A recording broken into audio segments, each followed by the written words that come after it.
शरबत जिहाज की बात को लेकर रामदेव बाबा सोशल मीडिया पर पूरी तरह से ट्रेंड बना हुआ है, क्योंकि यहाँ देखने को ये मिलता है क्या अपने प्रोडक्ट को बेचने के लिए किसी जो दूसरे मालिक का जो प्रोडक्ट होता है वहाँ नफरत पैदा करना। लेकिन उस शरबत से जो पैसा मिलता है उससे मदरसे और मस्जिदें बनवाती, ठीक है, उनका मजा। एक जाति जाति में नफरत पैदा करना और अपना प्रोडक्ट को बेचना। यहाँ तक रामदेव बाबा ये बताते हैं, आप जो गर्मी के समय जो कोल्ड ड्रिंक पीते हैं ये जो है टॉयलेट क्लीनर है।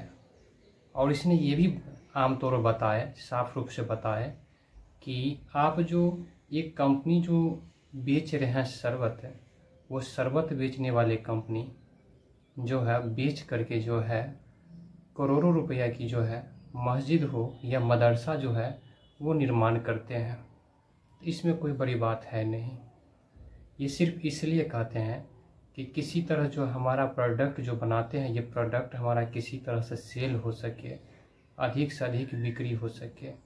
बाबा कुछ दिन पहले ही एक अपना शरबत बनाए हैं, उस शरबत का नाम है गुलाब शरबत। और गुलाब शरबत जो है ये शरबत सबसे बोलते हैं ब्रह्मांड का सारा शक्ति इसी में है, ब्रह्मांड का सारा पावर्स इसी में है। और किसी दूसरे के बनाए हुआ शरबत में तरह तरह की समस्याओं को उजागर करते हैं। यह कहीं तक का सार्थक है नहीं।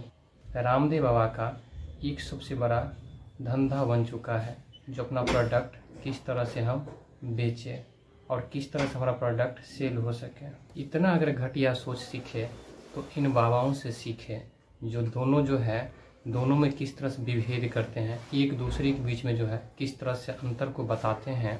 जो आप जो है वो अगर उनका शरबत पिएंगे तो उनके शरबत से जो है मदरसे मस्जिद बनते हैं। आप हमारा जो पतंजलि गुलाब शरबत जो पिएंगे इससे जो है एक आचार्य कुल बनेंगे, एक शिक्षा कुल बनेंगे, एक पतंजलि यूनिवर्सिटी बनेंगे। ये कहने मात्र के लिए है, ऐसा कोई करता नहीं है, एक कह देने से नहीं होता है। यहाँ जो है आमतौर पर देखा जाए या सीधे तौर पर देखा जाए तो बाबा जी का जो प्रोडक्ट जो बनाते हैं अगर वो जो नहीं सेल होता, वो जो बिक्री नहीं होता है, इसी बात को उजागर करते हुए अपना तरह तरह के सोशल मीडिया पे एक अफवाह उड़ा देते हैं। इसलिए उड़ाते हैं कि हमारा जो है किसी तरह से सेल बढ़े। कोविड के दौरान जो है एक कोविड का जो है एक दवाई जो अपना खुद बनाए थे, उसने बताए थे ये दवाई खाने से क्या होता है, कोविड की कोई बीमारी जो है संपर्क में आ भी नहीं सकता है। जबकि इसका स्पष्टीकरण किया गया तो ये पूरे तरह से जो स्टेटमेंट जो है गलत निकला, जो इसे बैन करा दिया गया। इतना ही नहीं, इसने घी का जो प्रोडक्ट बनाया, घी के प्रोडक्ट में भी इसमें मिलावट देखा गया। इतना ही नहीं, मिर्ची का पाउडर जो बनाया गया इस प्रोडक्ट में भी देखने को मिला कि मिलावट है। यहाँ तक कि जो भी देखा गया सब में कुछ न कुछ मिलावट होने के कारण जो है कोर्ट ने जो है इसको तरह तरह के दंडित किए। वो दंडित करने के बाद जो है क्षमा भी मांगे, फिर भी बोले कोर्ट महोदय जो आप इस तरह का प्रचार प्रसार नहीं कर सकते हैं।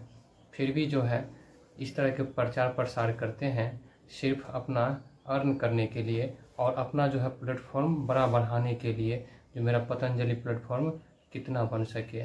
एक आम जनता को जो है धूल झोंकने का काम करता है। यही तो पूरे भारतवर्ष में चलता है। अगर बेवकूफ़ इंसान को बना दिया जाए तो बेवकूफ़ बना करके जो है इस तरह से जो हम अपना सबसे आगे बढ़ सके। ये जो है पतंजलि जो है गुलाब जो शरबत है, हमें लगता है इसे कोई बेनिफिट्स नहीं है। इसने बताए रामदेव बाबा जिसमें पूरे ब्रह्मांड की शक्ति है, पूरे ब्रह्मांड की पावर है। हमें नहीं लगता इसमें कोई पावर्स और शक्ति देखने को मिलता है, सिर्फ कहने के लिए इनको होता है, ज़्यादातर देखने को नहीं मिलता है। अगर पूरे ब्रह्मांड की शक्ति अगर इसे मिल जाएगा तो सब लोग, कोई लोग बीमार पड़ेगा ही नहीं। तब इन्हीं जो है पतंजलि जो है गुलाब शरबत ही पी करके निरोग रह सकता है। इस तरह से देखा जाए तो सिर्फ एक आम कहने के लिए होता है और वैसा दिखता नहीं है। जो कहता है वो दिखता नहीं है। ये बाबा का है बात, जो इस सोशल मीडिया ट्रेंड पर हर जगह जो है कंट्रोवर्सी के रूप में देखने को मिल रहा है। जो पता नहीं क्या क्या लोग बोल रहे हैं इन रामदेव बाबा पर, और इस तरह से अपना जो है बिजनेस बढ़ाने के लिए या अपना प्रोडक्ट बेचने के लिए आप किसी पर इस तरह का क्लेम नहीं कर सकते हैं जब तक आपका पूरे प्रूफ नहीं हो सकता है कि पूरे के पूरे जो ये गलत है, तब तक आप नहीं कर सकते हैं। और वो जिस शरबत के बारे में बात किए हैं वो शरबत को आज से तो नहीं सेल हो रहा है, बहुत समय पहले से शरबत सेल हो रहा है जिस आप कंपनी के बारे में बताए हैं। इसमें तो कोई एरर भी देखने को नहीं मिल रहा है। जब एरर देखने को नहीं मिल रहा है तो आप किसी को आप किसी तरह से आप इंसल्ट नहीं कर सकते हैं।